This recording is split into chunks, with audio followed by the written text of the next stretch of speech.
नमस्कार साथियों। इस वीडियो में हमने लिए हैं 50 महत्वपूर्ण प्रश्न जो कि द्विभाषीय हिंदी और अंग्रेजी दोनों में हैं।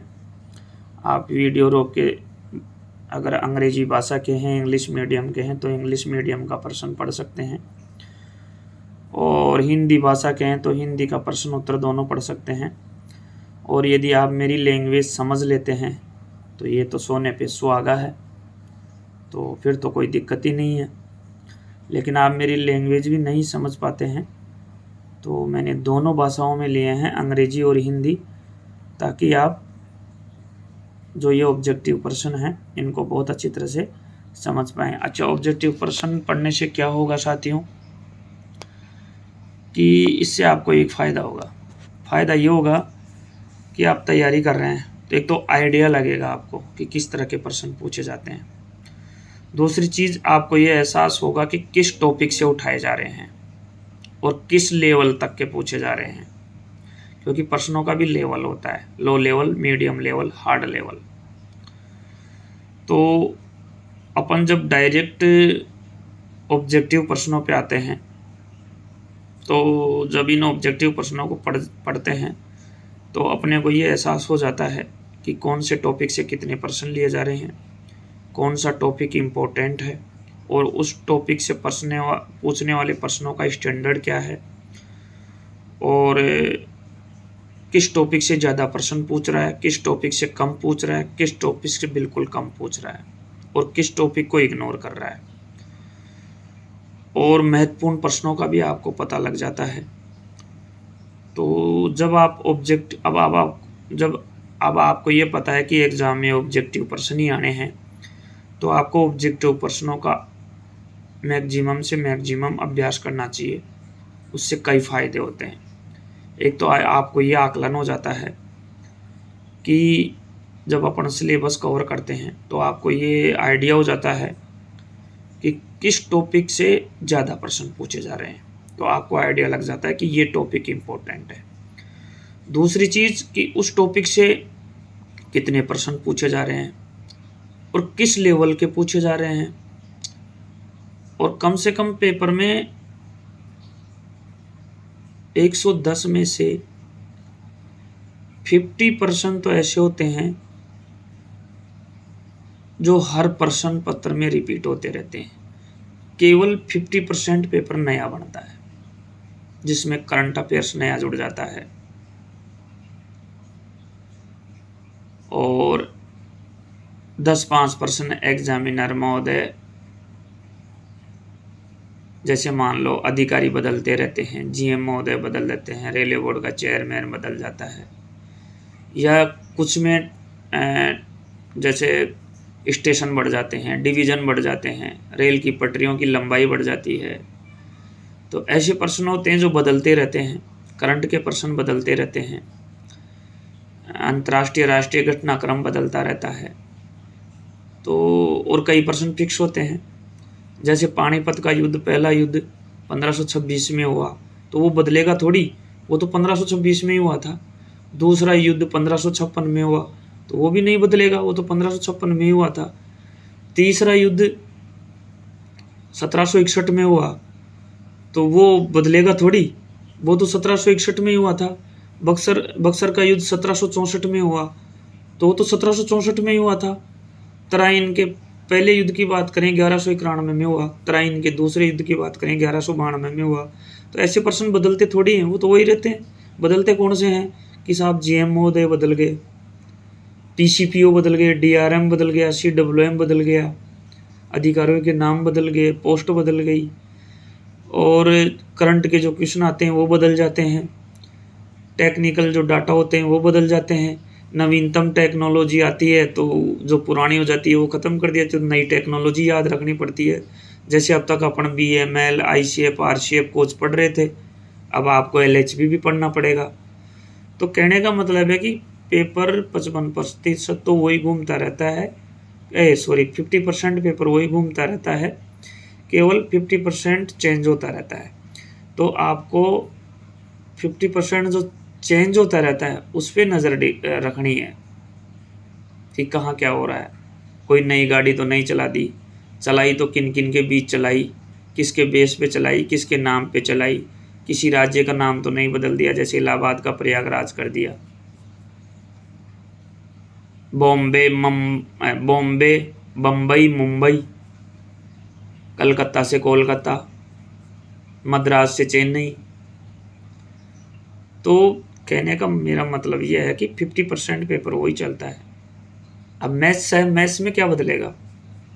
मैथ्स में तरीका बदल देता है, संख्या बदल देता है, क्वेश्चन वही रहते हैं।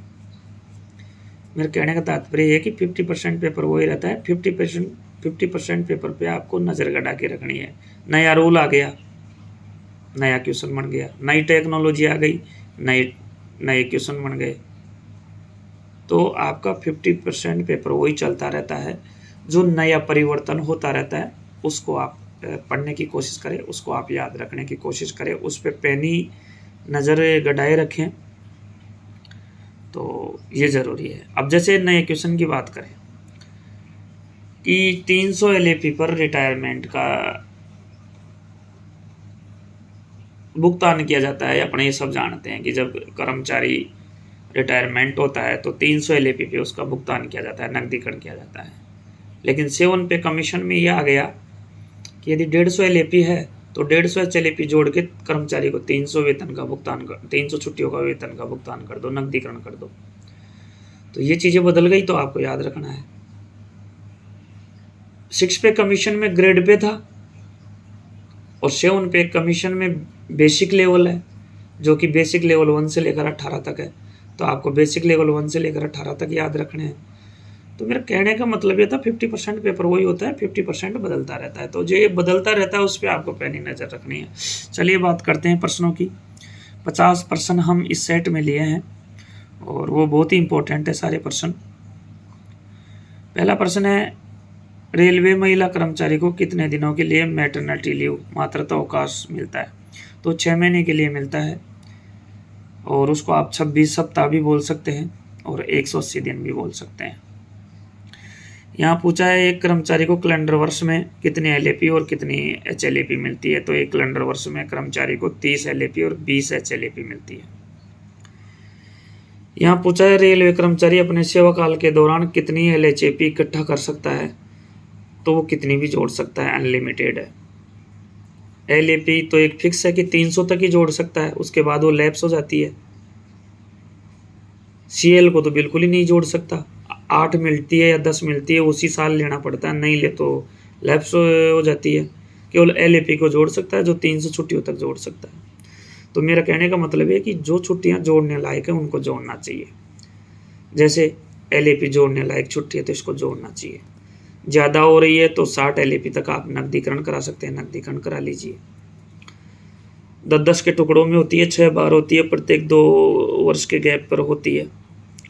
तो ये ध्यान रखने वाली बातें हैं। अब CL जुड़ती नहीं है तो उसका भरपूर आनंद लेना चाहिए CL का।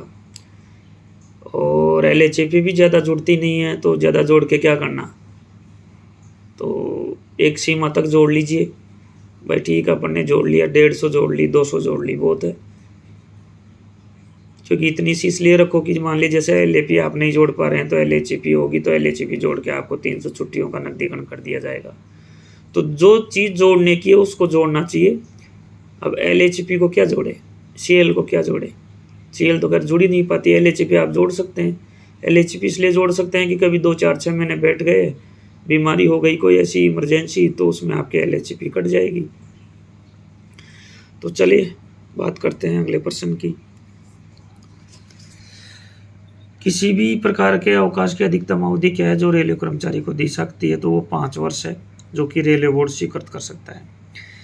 चुनाव में वोट डालने के लिए एक रेलवे कर्मचारी को निम्नलिखित में से कौन सा अवकाश दिया जा सकता है? तो स्पेशल अवकाश दिया जाता है, विशेष आकस्मिक अवकाश दिया जाता है। निम्नलिखित में से किसके लिए अनिवार्य आकस्मिक अवकाश दिया जाता है? तो ग्रुप C और D के स्टाफ, लेकिन सुपरवाइजरी स्टाफ को नहीं। जो SCL मिलता है वो ग्रुप C और D को मिलता है, लेकिन उसमें सुपरवाइजर वर्ग नहीं आता है। ये ध्यान रखने वाली बात है। 1 महीने की कितनी LAP मिलती है? तो वो 2.5 दिन की LAP मिलती है।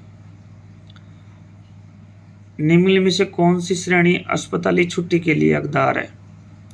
तो अस्पताली छुट्टी के लिए ग्रुप सी और डी दोनों हैं, ग्रुप ए और ग्रुप बी को अस्पताली छुट्टी नहीं मिलती है। किस अवधि तक पितृ अवकाश दिया जा सकता है? तो वो 6 महीने उसकी लिमिट है। अगर 6 महीने के अंदर आप पितृत्व अवकाश नहीं लेते हैं तो वो लैप्स हो जाएगा। पितृत्व अवकाश क्या है?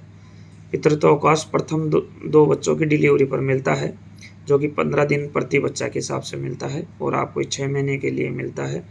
यानी 6 महीने में कभी भी ले सकते हो, 15 दिन का 6 महीने की अवधि होती है। अपने मिसेज की देखभाल के लिए ये छुट्टी मिलती है। प्रथम 2 बच्चों पर मिलती है 15-15 दिन की। तो 2 बच्चों पे 30 दिन की हो गई, 1 बच्चे पे 15 दिन की हो गई। अब इसमें पूछा है प्रश्न 10 में कि कितनी एलएपी एक साथ सेक्शन करवा सकता है कोई रेल सेवक? तो 100 एलएपी एक साथ सेक्शन करवा सकता है, यानी 6 महीने की छुट्टी एलएपी एक साथ वो सेक्शन करवा सकता है। 11वां प्रश्न है एलएपी आधे दिन की। हाँ, अपन सीएल को तो आधे दिन की छुट्टी दे देते हैं, तो सीएल आधे दिन की लग जाती है।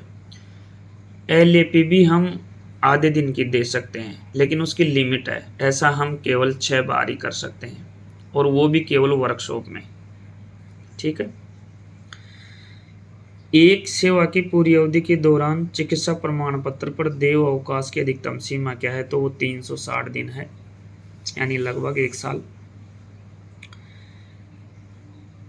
और नेक्स्ट है एलएपी जो कि एक रेलवे कर्मचारी संचित कर सकता है। कितनी एलएपी जोड़ सकता है? 300 जोड़ सकता है। अगर इससे ज़्यादा जोड़ेगा तो लैप्स हो जाएगी।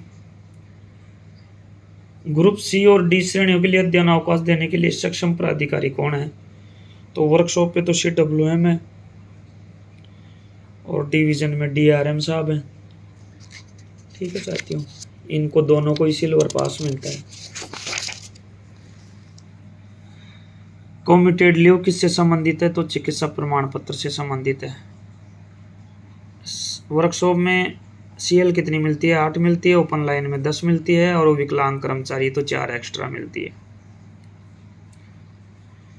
यहाँ मानार्थ पास की बात कर रहा है, तो उसके लिए देखो मानार्थ पास क्या होता है कि रिटायरमेंट के बाद मिलता है।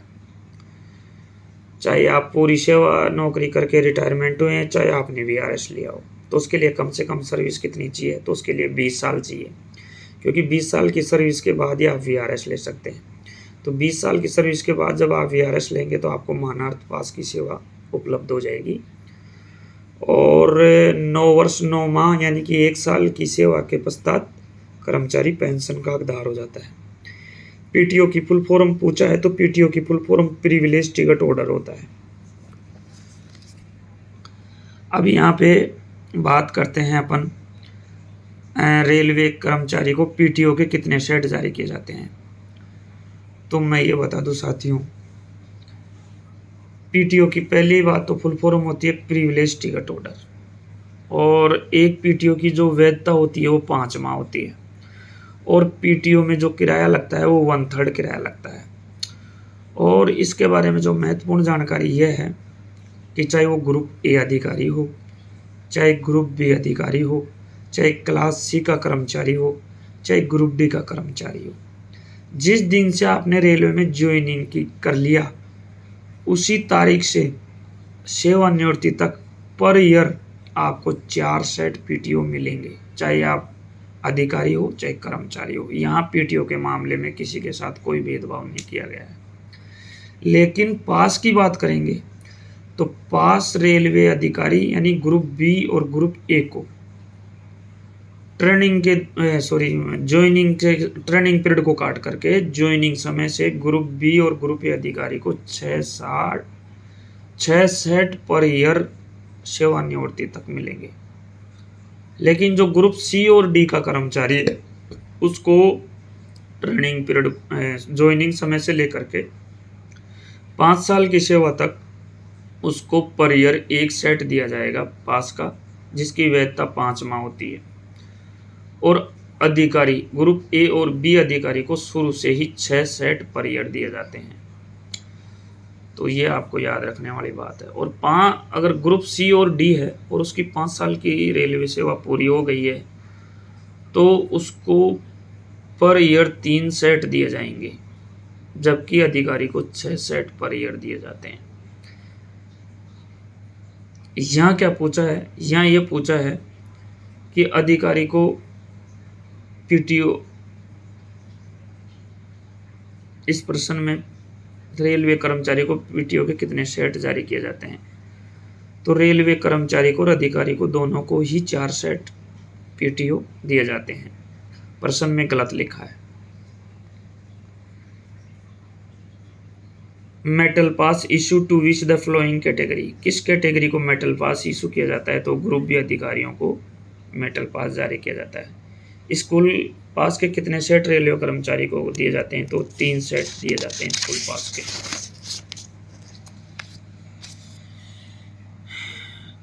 यहाँ पीटीओ का कलर पूछा है, फर्स्ट क्लास पीटीओ का कलर पूछा है। तो फर्स्ट क्लास का पीटीओ का कलर ग्रीन होता है, यानी जो पास का होता है वही पीटीओ का होता है। प्रथम श्रेणी ए पीटीओ का व्हाइट होता है और प्रथम श्रेणी के ग्रीन होता है। पास नियमों में परिभाषित के रूप में परिचर का मतलब क्या है। एक व्यक्ति विशेष रूप से रेलवे कर्मचारी की व्यक्तिगत सेवा में वेतन पर कार्यरत है। ये अटेंडेंट की बात हो रही है साथियों। यहाँ ग्रुप सी की बात हो रही है कि जिसकी 20 साल की सेवा हो गई लेकिन 25 वर्ष से कम है, तो उसको कितना मानार्थ पास कितना दिया जाएगा। तो 1 सेट प्रति वर्ष दिया जाएगा और 25 वर्ष से ऊपर 2 सेट प्रति वर्ष दिए जाएंगे। यहाँ है कि रेजिडेंशियल कार्ड पास में एक व्यक्ति रेलवे कर्मचारी के साथ किस तरह हो सकता है। परिचारक साथी दोनों, किसी भी परिचर की अनुमति नहीं। तो रेजिडेंशियल कार्ड पास में किसी भी परिचर की अनुमति नहीं होती है। प्रश्न नंबर है जो कलर से संबंधित है, पीटीओ के कलर से, कि जो पास के कलर होते हैं वही पीटीओ के होते हैं। कौन सा समूह पीटीओ फॉर्म से संबंधित नहीं है। तो द्वितीय श्रेणी ए नारंगी से संबंधित नहीं है, क्योंकि द्वितीय श्रेणी को गुलाबी मिलता है, प्रथम श्रेणी को हरा मिलता है, प्रथम श्रेणी ए को सफेद मिलता है। तो यहाँ बी ऑप्शन गलत है। देखिए मैं, चलो प्रश्न आ गया तो बात कर देता हूँ। पीटीओ और पास का कलर सेम होता है। सबसे पहले बात करते हैं प्रथम श्रेणी ए, उसका सफेद होता है। उसके बाद बात करते हैं प्रथम श्रेणी की, तो उसका हरा होता है। फिर बात करते हैं द्वितीय श्रेणी ए, उसका पीला होता है। और फिर बात करते हैं तृतीय श्रेणी, उसका गुलाबी होता है। और वही पास में होते हैं, वही पीटीओ में होता है। यहाँ बात करते हैं हम, कब स्कूल पास के लिए अभिभावक को शामिल किया जा सकता है। या तो उसका लड़का 18 साल से कम उम्र का हो, किसी भी उम्र की लड़की हो, 18 साल से ऊपर का शारीरिक विकलांग लड़का हो। तीनों कंडीशन में सभी सही हैं। स्कूल पास के अंतर्गत अभिभावक को भी शामिल किया जा सकता है यदि उसका बच्चा 18 साल से कम हो, किसी भी एज की उसकी लड़की हो, अविवाहित, और 18 साल से ऊपर का विकलांग लड़का है, तो उसको भी स्कूल पास में अभिभावक को शामिल किया जा सकता है। वेरी इंपॉर्टेंट प्रश्न है साथियों। यहाँ 29 नंबर की बात करें तो रेलवे कर्मचारी को किस तरह की छुट्टी के लिए पीटीओ दिया जाता है। तो किसी भी तरह की छुट्टी के लिए पीटीओ दिया जा सकता है। एक प्रश्न और पूछा है कि विशेषाधिकार पीटीओ के क्रम में कितने ब्रेकजनी स्वीकार्य हैं। तो कितनी भी हो सकती है, इसकी कोई लिमिट नहीं है। गर्भपात के मामले में महिला कर्मचारी को मातृत्व अवकाश कितना दिया जाता है, यानी अबॉर्शन में, तो वो 45 दिन का दिया जाता है, या 6 वीक आप कह सकते हैं। चाइल्ड केयर लीव जो मिलती है वो 730 दिन की मिलती है महिला कर्मचारी को। और 1968 का जो अनुशासन और अपील नियम है, डिसिप्लिन एंड अपील नियम 1 अक्टूबर 1968, उसमें कौन सा नियम दंड निर्धारित करता है। तो जो नियम 6 होता है वो दंड निर्धारित करता है। डिसिप्लिन एंड अपील रूल 1 अक्टूबर 1968 के मामले में निम्न में से कौन सा कथन सही है। तो ये अनुशासन और अपील नियम 1 अक्टूबर 1968 होता है, जो कि ऑप्शन सी में है। अब साथियों यहाँ स्टैंडर्ड फॉर्म की बात हो गई। स्टैंडर्ड फॉर्म में तो मैंने आपको कह रखा कि आप सारे रट लीजिए। मोस्ट मैं बता देता हूँ। पहला मोस्ट है SF5, जिसमें बड़ी शास्त्री की चार्जशीट दी जाती है। दूसरा इंपॉर्टेंट है SF11, जिसमें छोटी शास्त्री की चार्जशीट दी जाती है। तीसरा आपका इंपॉर्टेंट है जांच अधिकारी की नियुक्ति, जिसके लिए स्टैंडर्ड फॉर्म 7 का उपयोग किया जाता है। चौथा आपका इंपॉर्टेंट है SF2, समझा गया निलंबित या प्रमाणित निलंबित या डीम्ड सस्पेंशन जिसको कहते हैं, उसके लिए SF2 आता है। और निलंबन के लिए SF1 आता है। निर्वापत्तों की स्वीकृति के लिए SF3 आता है। निलंबन से बहाली के लिए SF4 आता है। ज्वाइंट कार्रवाई के लिए SF10 आता है। सेवानिवृत्त रेल कर्मचारी को आरोप पत्र देने के लिए SF14 आता है। तो ये मोस्ट इम्पोर्टेंट है। 1 से 14 तक आप ये सारे रट लीजिए। इनमें से आने वाला प्रश्न आपका गलत नहीं होना चाहिए। इसका पूरा वीडियो मैंने बना रखा है, आप मेरे वीडियो देख सकते हैं। नेक्स्ट प्रश्न है, छोटी शास्त्री के लिए यानी मामूली दंड लगाने के लिए किस मानक फॉर्म का उपयोग किया जाता है? तो SF11 है। रेल सेवा अनुशासन और अपील नियमों पर नियम बनाने का सक्षम अधिकारी कौन है? तो भारत के राष्ट्रपति जी श्री महामहिम आदरणीय सम्माननीय श्री रामनाथ कोविंद जी हैं। प्रमुख जुर्माना लगाने के लिए चार्ज ज्ञापन के साथ कितने अनुबंध संलग्न फॉर्म होते हैं? तो वो 4 होते हैं। निम्नलिखित में से किसी अनुशासन और अपील नियमों के तहत दंड नहीं कहा जाता?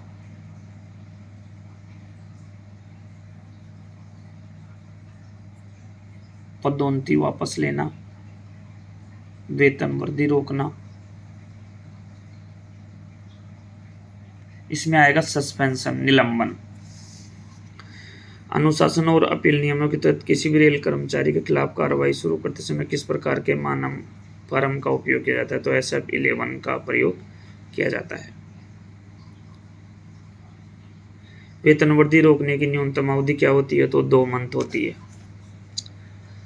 यहाँ पूछा है what from SF4 is issued.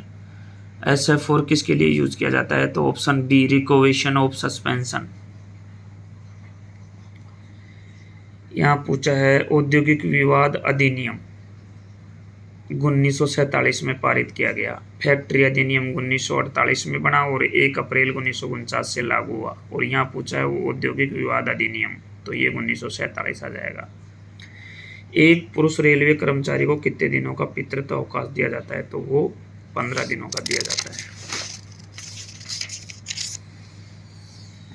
यहाँ पूछा है निलंबन के तहत ग्रुप C और D कर्मचारी को कितने पास दिए जाते हैं? तो ओनली 1 पास दिया जाता है। तो ये थे साथियों महत्वपूर्ण 50 प्रश्नों का संकल्प। अब ये पूरे हो गए हैं, आप इनको याद कीजिए, रट लीजिए। Thank you.